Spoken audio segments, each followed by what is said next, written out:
Hi everybody, कैसे हैं आप सब। मैं उम्मीद करता हूँ आप सब बहुत ही अच्छे होंगे। तो गाइस, इस वीडियो में कई सारे स्ट्रक्चर्स और तो और डेली यूज सेंटेंसेस लिए गए हैं, जैसे having said that, desirous of, familiar with, consequently, distant to, despite, owing to, revert to, on the basis of, give false comfort, this is too much, on account of। इसके अलावा भी कई और भी स्ट्रक्चर्स और तो और सेंटेंसेस लिए गए हैं ताकि आप इंग्लिश को इंप्रूव कर सके। तो चलिए वीडियो को शुरू करते हैं। सो गाइस, पहला टॉपिक है what will become of. What will become of का मतलब होता है क्या होगा। ओके जैसे मान लो कि व्हाट अबाउट मी कहते हैं ना, तो उस जगह पे आप कह सकते हैं what will become of me, मतलब मेरा क्या होगा। मान लो कि आप सभी बाहर जा रहे हो और उसे आपने नहीं पूछा, तो कहता भाई what will become of me, मेरा क्या होगा, तुम सब तो बाहर जा रहे हो।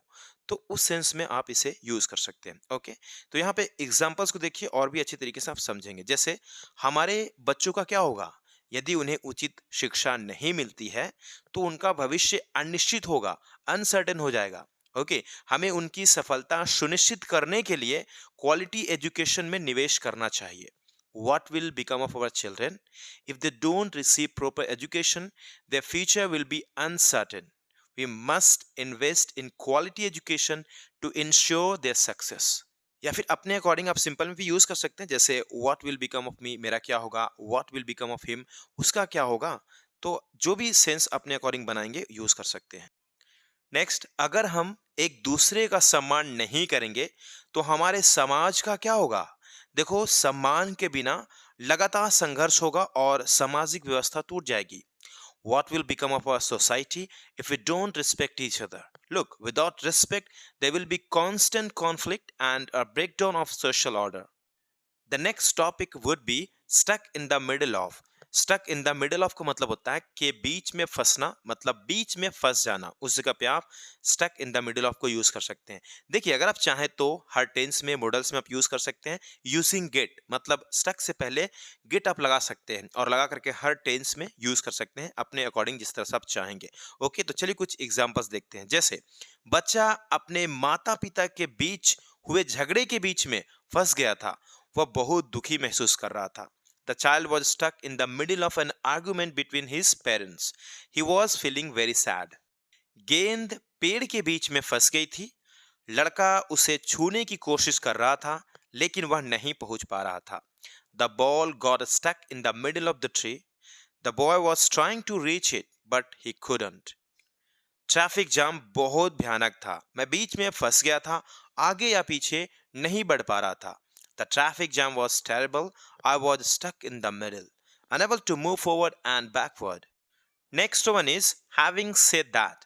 Having said that का मतलब होता है इसके बावजूद, जो आपने कहा उस चीज के बावजूद। ओके उसके बाद जो भी सेंटेंस आप कहना चाहते हैं कहेंगे। जैसे मैं तुम्हारे साथ हमेशा रहता हूं, इसके बावजूद तुम मुझे मदद नहीं करते हो।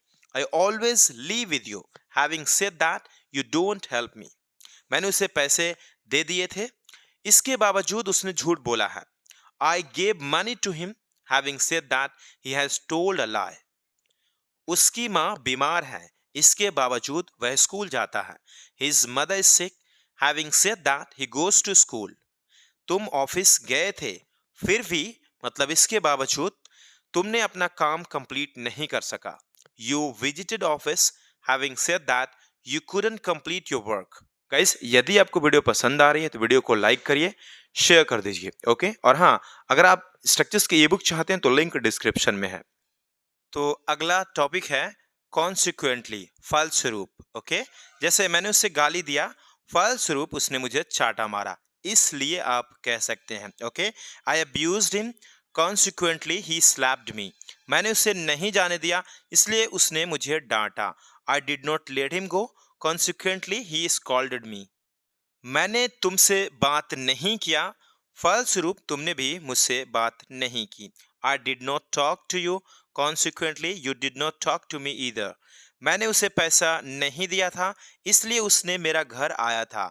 आई didn't give money to him, consequently he came to my house. Familiar with, परिचित या फिर वाकिफ होना। जैसे मैं तुमसे वाकिफ हूँ, परिचित हूँ। I am familiar with you, मैं इस खाने से परिचित हूँ, खाने का परिचित हूँ। I am familiar with this food. वह इस काम से परिचित नहीं था। She was not familiar with this work. क्या मैं उस काम से वाकिफ था? Was I familiar with that work? Desirous of, desirous of का मतलब होता है इच्छुक होना, चाहत रखना। ओके, जैसे मैं तुमसे बात करने का इच्छुक हूँ, बात करने के लिए इच्छुक हूँ। Okay, I am desirous of talking to you. उसे एक बाइक खरीदने की चाहत है। He is desirous of buying a bike. उसे मेरे साथ रहने का इच्छा है। She is desirous of living with me. मुझे बियर पीने का इच्छा है। I am desirous of drinking alcohol. Next one is destined to. Destined to का मतलब होता है भाग्य में लिखा हुआ होना। जैसे मुझे तुमसे मिलना किस्मत में था। I was destined to meet you. मेरा किस्मत में था एक्टर बनना। I was destined to become an actor. उसका किस्मत में था एक टीचर बनना। She was destined to become a teacher. मेरा किस्मत में था तुमसे शादी करना। I was destined to get married to you. Next one is I know how difficult it is. मुझे पता है कितना मुश्किल है, कितना मुश्किल होता है। ओके, जैसे मुझे पता है कि नई भाषा सीखना कितना मुश्किल होता है, कितना मुश्किल है। इसमें समय और मेहनत लगती है, लेकिन हार मत मानो, आप वहां पहुंच जाएंगे। I know how difficult it is to learn a new language. It takes time and effort, but don't give up, you will get there. मुझे पता है कि प्रलोभन का विरोध करना कितना मुश्किल होता है, कितना मुश्किल है, लेकिन आपको मजबूत रहना होगा, आप कर सकते हैं। I know how difficult it is to resist temptation, but you have to stay strong, you can do it. Next one is it is new to me, it is new to you. यह मेरे लिए नई बात है, या फिर यह मेरे लिए नया है, यह उसके लिए नया है। It is new to her, it is new to him. इस तरीके से यूज कर सकते हैं। ओके, जैसे यह मेरा नया फोन है। ओके, यह मेरे लिए नया है, मैंने इसे कल खरीदा था। This is my new phone, it is new to me, I bought it yesterday. वो क्या है? नया फोन, मेरे लिए तो नया है। What's that? A new phone, it's new to me. हाँ, मैंने अभी अभी इसे लिया है, यह बहुत तेज है। या I just got it, it's super fast. अभी भी लिया है मतलब आई जस्ट गॉट इट, तो आप कह सकते हैं I have just got it, इस तरीके से भी कह सकते हैं सेंस के हिसाब से। ओके, चाहे तो हैव लगा सकते हैं, यहाँ पे है तो लगा लीजिए, कोई दिक्कत नहीं। ठीक है। वाह, अपने नया सूट पहना है, मेरे लिए तो नया है। Wow, you are wearing a new suit, it's new to me. धन्यवाद, मैं इसे शादी के लिए खरीदा था। Thanks, I bought it for the wearing. Next one is on the basis of. On the basis of के आधार पर, ग्राहक प्रतिक्रिया के आधार पर कंपनी ने अपनी कस्टमर सर्विस में सुधार करने का निर्णय लिया। On the basis of customer feedback, the company decided to improve its customer service. मेरे शेड्यूल के आधार पर मैं शाम को 2 घंटे पढ़ाई करता हूँ और फिर खेल खेलता हूँ। On the basis of my schedule, I study for 2 hours in the evening and then play sports. मेरी पसंद के आधार पर मैं काम करते समय संगीत सुनना पसंद करता हूँ। On the basis of my preferences, I prefer to listen to music while I work. Give false comfort. Give false comfort का मतलब होता है झूठी तसल्ली देना। ओके, तुम झूठी तसल्ली क्यों देते हो? Why do you give false comfort? मैं तुम्हें झूठी तसल्ली नहीं देता हूँ। I don't give you false comfort. क्या मैंने उसे झूठी तसल्ली दिया था? Did I give her false comfort? मैं कौन होता हूं उसे झूठी तसल्ली देने वाला? Who the hell am I to give her false comfort? Refuse to, इनकार करना, ठुकराना। देखो, मना मत करना, इसे ले लो। See, don't refuse, take this one. देखो, मना मत करना इसे लेने के लिए। See, don't refuse to take this one. मना क्यों करती हो? ग्रीन वाला ले लो। Why do you refuse? Take green one. मना करना मत सीखो, don't learn to refuse. This is too much, हद हो गई। हद हो गई, अब तुम बाहर जाओ। This is too much, you get out now. हद हो गई, तुम तो पागल जैसे कर रहे हो। This is too much, you are doing like a crazy. हद हो गई, अब तो छोड़ दो। This is too much, leave it now. हद हो गई भाई, उसे जाने दो। This is too much, let her go. यह तो हद हो गई, क्यों तुम इसे पीट रहे हो? This is too much, why are you being so. अगला टॉपिक है रिवर्ट टू। रिवर्ट टू का मतलब होता है रिप्लाई करना या फिर पहले ही जैसा हो जाना। यहाँ पर देखिए रिप्लाई करना बड़ा ही आसान है, आपको ईमेल राइटिंग में देखने को मिलेगा तो इजीली आपको समझ में आ जाएगा। ओके, लेकिन एक इसका और यूज भी है, जैसे कि पहले जैसा हो जाना। मान लो कि आप एक घर में रह रहे हो और नया घर आपने लिया और उसमें शिफ्ट हुआ, लेकिन आपको अच्छा नहीं लगा तो आप क्या कर रहे हो कि नहीं, चलो पुराने वाला घर में रहते हैं, वही मुझे अच्छा लग रहा था। तो इसका मतलब ये कि आप रिवर्ट हो रहे हैं, जहाँ पे रह रहे थे वहीं पे आप आ रहे हैं। ओके, मान लो कि कोई रिलीजन को आप फॉलो करते हैं, किसी और रिलीजन में आप चले गए, लेकिन कहते नहीं, जो जिसमें मैं था वो मेरे लिए बेहतर था, मैं उसी में ही रहूंगा, मेरे लिए बहुत ही अच्छा है। जो भी आपका मतलब राय है अपने अकॉर्डिंग, ठीक है। इसका मतलब ये कि आप रिवर्ट कर रहे हैं, आपने भले ही चेंज किया लेकिन फिर अपनी जगह पे आ रहे हैं। तो आप क्या कर रहे हैं कि रिवर्ट टू कर रहे हैं कि मैं अपना जिस पोजीशन में था, जिस जगह पे था, जिस चीज में मैं था, उसी में जाना पसंद करता हूँ और मैं वहीं रहूंगा, उसे हम रिवर्ट टू कहते हैं। ओके, तो कुछ एग्जांपल्स देखते हैं। जैसे वह अपने पुराने घर में वापस हो गई, she reverted to the old house. ठीक है, तुमने अपना पुरानी आदतें फिर से अपना लिया है। You have reverted to your old habits. ऐसा लगता है तुम नॉर्मल हो गए हो। You seems to have reverted to normal. आपकी पूछताछ के लिए धन्यवाद। मैं शीघ्र ही आपके द्वारा रिक्वेस्टेड जानकारी के साथ आपको जवाब दूंगा। इस बीच यदि आपको कोई अन्य प्रश्न है तो कृपया मुझसे बेझिझक संपर्क करें। Thank you for your inquiry. I will revert to you shortly with the information you requested. In the meantime, please feel free to contact me if you have any further questions. मैं वर्तमान में आपके आवेदन की review कर रहा हूं और अगले 2 बिजनेस डेज के भीतर आपको जवाब दूंगा। आपके धैर्य के लिए धन्यवाद।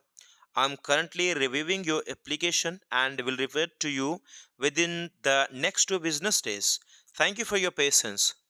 Next one is committed to, समर्पित, डिवोटेड, डेडिकेटेड, ऑब्लिगेशन। इन जगहों पर कमिटेड टू को भी यूज कर सकते हैं। जैसे तुम इंग्लिश सीखने के लिए वचन ले लिए ही हो, मतलब कि एकदम डिवोट खुद को कर चुके हो, तो उस जगह पे आप कहेंगे you are committed to learning English. ठीक है, मैं तुम्हारे साथ एकदम काम करने के लिए तैयार हूं। I am committed to working with you. Company high quality वाले प्रोडक्ट देने के लिए प्रतिबद्ध है, मतलब समर्पित है। ठीक है, the company is committed to delivering high quality products. हम अपने वादे को पूरा करने के लिए प्रतिबद्ध है। We are committed to fulfilling our promise. Company अपने ग्राहकों को बेहतर सेवा देने के लिए प्रतिबद्ध है। The company is committed to providing better service to its customers. Owing to का मतलब होता है के कारण। ओइंग टू प्लस वर्ब की फोर्थ फॉर्म हो सकता है या फिर कोई ऑब्जेक्ट हो सकता है। जैसे अचानक बीमार होने के कारण उसे अपनी यात्रा रद्द करनी पड़ी। डॉक्टर ने उसे बिस्तर पर आराम करने के लिए सलाह दी थी। Owing to a sudden illness she had to cancel her trip. She was advised bed rest by the doctor. इसे पैसिव में या फिर चाहे तो एक्टिव में बना सकते हैं। तकनीकी खराबी के कारण, मतलब अ टेक्निकल फॉल्ट या फिर ग्लिच। उड़ान में कई घंटों की देरी हुई, यात्रियों को असुविधा हुई। Owing to a technical glitch, the flight was delayed for several hours. Passengers are inconvenienced. On account of के कारण, अपनी कड़ी मेहनत के कारण उसने कक्षा में प्रथम स्थान प्राप्त किया। On account of her hard work, she secured first position in the class. Traffic jam के कारण मैं मीटिंग के लिए देर हो गई। On account of the traffic jam I was late for the meeting. Despite plus verb की fourth form या फिर कोई ऑब्जेक्ट। के बावजूद, बारिश के बावजूद, भारी बारिश के बावजूद ऑफिस बिजनेस के लिए खुला रहा। Despite the heavy rain the office remained open for business. तकनीकी कठिनाइयों के बावजूद टीम प्रोजेक्ट को समय पर पूरा करने में सफल रही। Despite the technical difficulties the team manage to complete the project on time. लंबे समय के बावजूद कर्मचारी मोटिवेटेड और प्रोडक्टिव बने रहे। Despite the long hours the employees remained motivated and productive. Stick to, stick to का मतलब होता है किसी चीज में एकदम चिपक जाना, मतलब कि बने रहना, उसके साथ डटे रहना। तुम्हें अपनी बातों पर अड़े हुए होना चाहिए। You should stick to your point. To के बाद अगर कोई वर्ब होगा उसमें आप आईएनजी फॉर्म में ही लिखेंगे इसमें भी। ओके, यहाँ पे to as a prepositions use किया गया है। ठीक है, तुम्हें अपनी बातों पर कायम रहना चाहिए। You should stick to your points. अगर आप कोई वादा करते हो तो आपको उस पर डटे हुए होना चाहिए। If you make a promise you should stick to that.